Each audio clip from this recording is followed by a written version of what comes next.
Bonjour, je suis Chloé Turgis, praticienne en hypnose, en sophrologie et en EFT.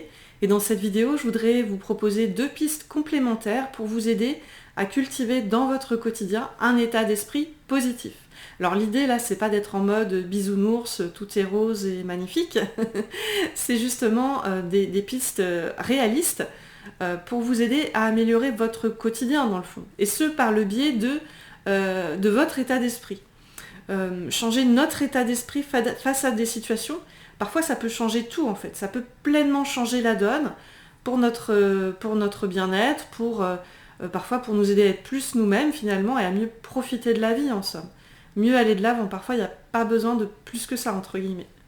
Donc la première piste que je vous propose en fait, c'est de différentes manières possibles, c'est d'apprendre à prendre ou reprendre le pouvoir, si je puis dire, sur les situations que l'on vit.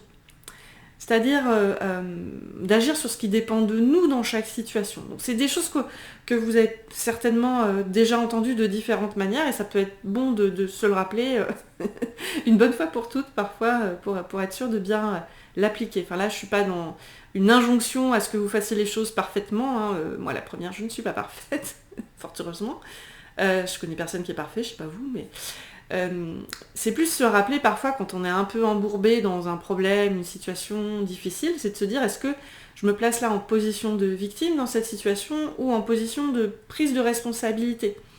Parce que si on remarque qu'on est un peu trop dans la plainte, dans l'accusation de l'extérieur face à une situation, on est en fait en position de victime, hein, ce qu'on fait tous à différents niveaux, dans différentes situations. La clé, c'est déjà d'en prendre conscience et de reprendre le pouvoir sur ce sur quoi on peut réellement agir. Et donc, c'est-à-dire se placer en position de responsable. Et ce sur quoi on peut agir, c'est notre état d'esprit, travailler, si besoin, nos émotions, poser des actes pour agir sur ce qui dépend de nous.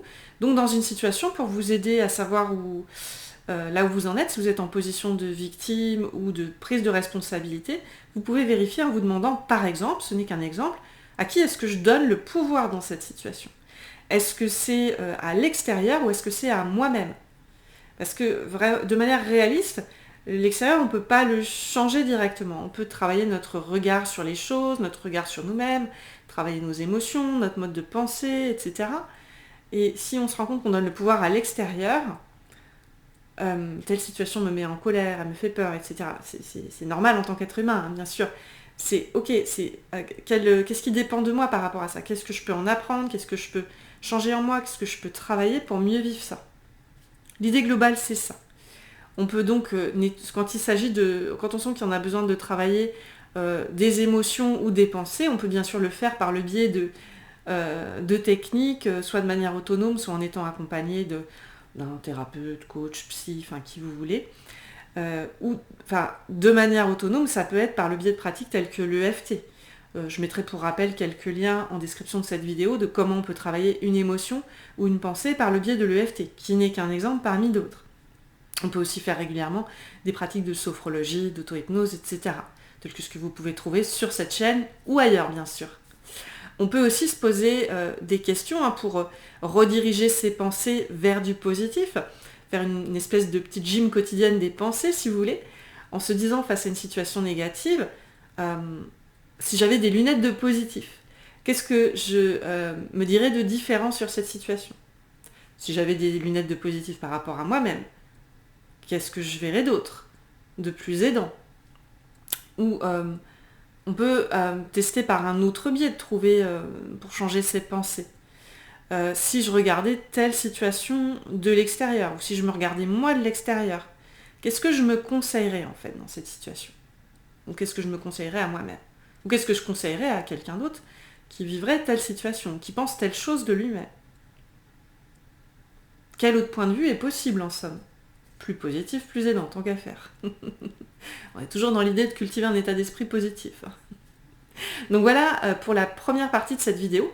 La deuxième, ça va être quelques idées, quelques pistes parmi d'autres. Je vous dis encore une fois, on n'est pas dans des injonctions, faites-le absolument en toute situation. Non, on est dans des pistes possibles par endroit, quand vous le conscientisez, quand vous en avez envie, besoin, voilà.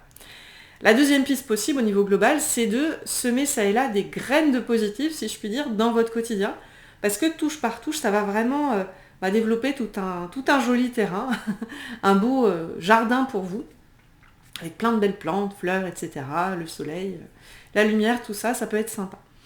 Et tout ça, très concrètement, par quoi ça peut passer pour cultiver un état d'esprit positif dans votre quotidien? Ça peut être de passer par le corps, en fait, d'offrir régulièrement du positif à votre corps par tous les biais possibles, que ce soit par le biais d'une activité physique, du sport, de la marche dans un endroit agréable. C'est une manière d'être dans du positif. Ou, j'en reviens à un point que je disais tout à l'heure, ça peut être de faire des pratiques régulièrement orientées bien-être, telles que de la sophrologie, j'en sais rien, du qigong, enfin ce que vous voulez, ou des activités plaisir qui n'ont strictement rien à voir.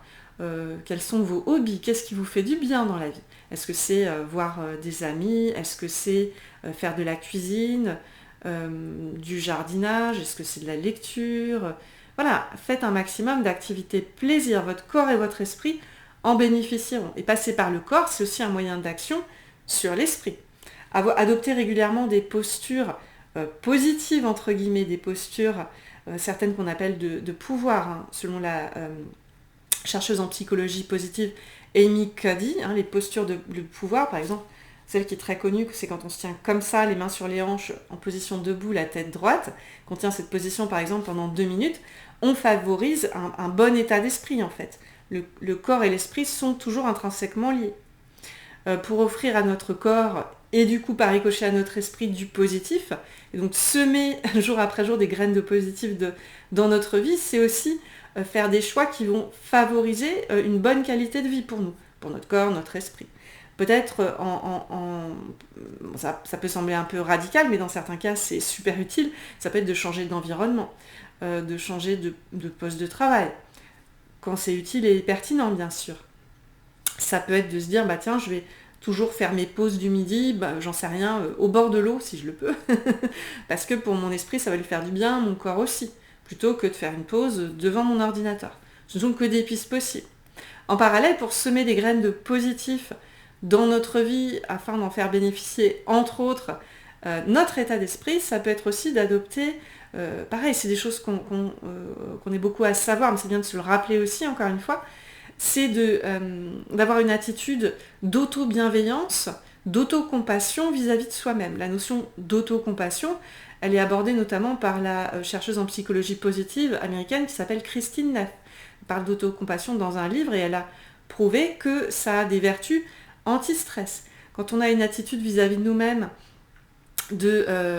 soutenante, où on se soutient soi-même, où on se parle à nous-mêmes comme si on était notre propre meilleur ami, on se soutient ainsi en toutes circonstances, même quand on fait des erreurs, quand on a des ratés, quand ça se passe pas bien dans notre vie, ça nous fait du bien en fait, ça nous apaise nous-mêmes, plutôt que souvent quand on s'en veut, quand on est méchant avec soi-même, quand on se dévalorise soi-même, c'est pas très aidant en fait. Bien sûr, là je vous dis encore une fois, on n'est pas dans la quête de perfection à se dire je vais me dire que du positif tout le temps. Non, c'est pas ça. Parfois c'est bien de se le rappeler. D'être auto-soutenant envers soi-même, ça peut vraiment nous faire du bien, plus nous écouter. On va être dans cette idée de cultiver jour après jour un peu plus un état d'esprit positif, aidant, soutenant vis-à-vis de nous-mêmes et des situations que l'on vit. Une autre manière possible, parmi encore plein d'autres, pour semer des graines de positif dans notre quotidien, ça peut être de nous inspirer de personnes, de certains modèles, de personnes qu'on trouve donc par définition inspirantes. Donc vous pouvez identifier une personne qui, selon vous, a un état d'esprit positif. Ça peut être, j'en sais rien, une personne connue qui vous inspire, quelqu'un que vous fréquentez dans votre quotidien. Ça peut être, pourquoi pas, votre conjoint peut-être, ou quelqu'un que vous fréquentez. Parfois on a des managers inspirants au travail aussi, ou tout autre type de personne que vous connaissez, un oncle, une tante, je ne sais pas qui. Et vous pouvez vous demander, vous inspirer de sa manière de fonctionner, de voir les choses, dans son état d'esprit. Comment elle est cette personne dans son corps? Et si vous adoptiez une posture similaire, vous pouvez aussi vous demander, à votre avis, quel type de pensée positive, aidante, elle a, cette personne qui vous inspire, qui peut vous aider vous, dont vous pouvez vous inspirer pour adopter vous aussi jour après jour une autre attitude, avoir un état positif. Comment elle trouve des solutions, cette personne qui vous inspire face à des situations. ça peut aussi vous aider à cultiver cet état d'esprit plus positif. Voilà en gros les pistes que je vous propose d'adopter au quotidien, un petit peu comme une gym de l'état d'esprit pour le quotidien, si ça vous parle bien sûr. Vous allez voir que c'est un moyen de mieux vivre tout un tas de situations. Encore une fois, c'est pas non plus une baguette magique pour tout dans toute situation, mais ça peut vraiment changer la donne si on l'applique. Et puis ça peut nous aider parfois à mieux aller de l'avant dans notre vie, à débloquer des situations ou à mieux être nous-mêmes de manière plus simple aussi. Et c'est peut-être ça le but finalement. C'est mieux être nous-mêmes, mieux vivre à notre manière. Et on en bénéficie nous, et puis notre entourage aussi, ça peut être sympa aussi.